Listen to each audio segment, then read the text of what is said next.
More than a year of protest and political turmoil in Wisconsin came to a head last night, and in the end, Governor Scott Walker defeated the recall effort against him. But there may still be a victory for Democrats. UW political science professor John Coleman is here to break it all down for us. Welcome back to the show once Thanks again, for having Professor. me. Okay, so how does the governor bridge this divide now in his next term, so to speak? Well, it won't be easy, certainly. There's going to be a lot of emotion still and a lot of passion about this whole process. We have to remember this election didn't start a month ago or 2 months ago. It started 16 months ago. So this state has been as emotionally driven by politics as probably any that you could imagine. Now, we may be fortunate that we're not actually really in a legislative session at this point, so there won't be, most likely, major new legislative initiatives coming forward. So he does have some chance to work on some fence mending and some relationship building with Democrats, and also, of course, keeping his Republicans satisfied as well. Is it even possible to bring both sides together? Because regardless who won, you would still have a divided state. There's going to be one large group that's not going to be happy, and both sides are now saying in their speeches last night that, you know, we need to listen to each other. We need to bring people together and move forward. Right. But, you know, words are one thing, actions are completely different. Well, and you know, it might not be that actions need to be necessarily compromised either. As long as you are able to talk to each other, I think that's a huge advance over where we've been.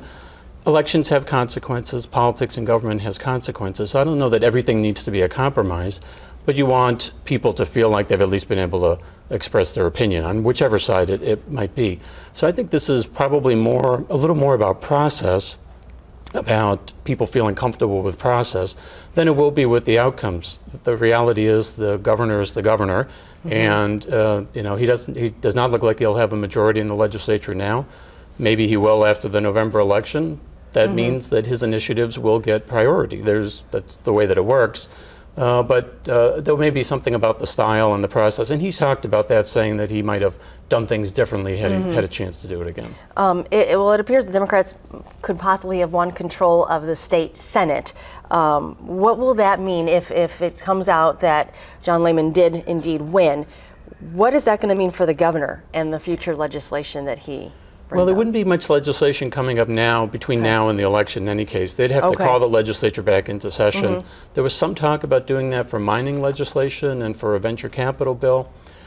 Perhaps it's still possible that could happen. I would think the fact that the state Senate flipped to Democratic control probably makes that a little less likely. But if you wanted to do a test run on each side, the Democrats are part of this too, of each side reaching out to the other and trying to get something done in a bipartisan manner, this would be the moment to try to do it, and those might be the bills on which to do it. There's been a lot of talk that all across the country that to really watch Wisconsin, especially for the upcoming presidential election, that what happens here now for this gubernatorial election could be an indicator of what's going to happen here for the presidential election. How much water do you think that carries? I'm not sure it carries a lot. We saw in the exit polls last night that President Obama won by 7 points among this very same electorate that just reelected Governor Walker. The issue, I think, will be whether Mitt Romney would see a 7-point gap as sufficiently close to want to spend a lot of resources in Wisconsin, given that there are a lot of other close states that he needs to spend his time and effort on, and there's only a limited amount of time between now and November. So I think he'd need to see the polls tighten up a bit more. 7 points, that's still it's a long way to go. And he's got other states to think about as well. So I don't know if it'll have an immediate impact. It might have more impact, frankly, on the U.S. Senate race that we'll have here in terms of showing that Republicans did a pretty good job getting their folks out to vote. Do you think that in the next 2.5 years there's going to be much change in the state? Change in a sense of the style and the passion and all of that. I think we're a divided state. This isn't really new. Wisconsin's been a red and blue state for quite some time now, and I don't really expect that to change very much. Either side has only been able to get up 1 or 2 or maybe 3 points on the other. So I think it'll be a pretty passionate, contentious process. The next budget will have to make additional hard decisions, most likely. Most of them do. And you know, I don't think that that's a problem per se. You have to have a heated debate and discussion sometime. But the point will be whether both sides are able to feel like they at least got their view heard, and they got the process was fair. And people can disagree about whether the process was fair or unfair last year.